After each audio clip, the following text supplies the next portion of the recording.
आशा की किरण।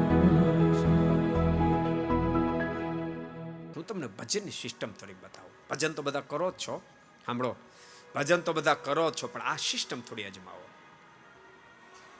સિસ્ટમથી તમે ભજન કરશો તો થોડા ભજનથી તમે બહુ મોટી ફળશ્રુતિને પામશો, બહુ મોટી ફળશ્રુતિને પામશો. ભગવાનના ભક્તોએ સિસ્ટમ છે મુક્ત ભાવથી ભજન કરવાની. એમાં કાંઈ નવું નથી કરવાનું.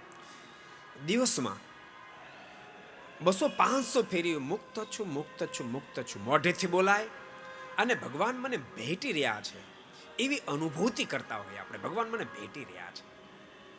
5, 10, 15 મિનિટ 2-5 ફેરી બોલવાનું, મુક્ત છું, મુક્ત છું. ભગવાન એ વખતે મને ભેટી રહ્યા છે, સતત ફીલ કરતા. દિવસમાં 8-10 ફેરી તમે 1-2 મિનિટનું ધ્યાન કરો, આંખ બંધ કરી અને મુક્ત છું, મુક્ત છું, 25-30 ફેરી બોલો અને ભગવાન મને ભેટી રહ્યા છે. માળા કરતા હો તો એક માળા પૂરી થાય 2-5 ફેરી બોલો, મુક્ત છું, મુક્ત છું, મુક્ત છું. વચ્ચેનું જ્યારે ગેપ મળે ભગવાનના ભક્તો ત્યારે ધૂન બોલો.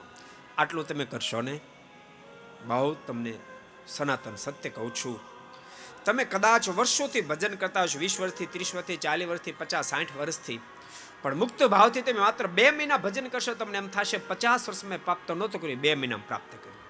એવડા લેવલે તમે પહોંચશો. ભક્તો બધા દોષો વિરામ પામી જશે. વેસનો, કુટેવો, કુલક્ષણો તો ક્યાં જતા રહેશે, ગોત્યાય નહીં જાય. को पसंद आया हो तो लाइक करें और शेयर करना मत भूलिए.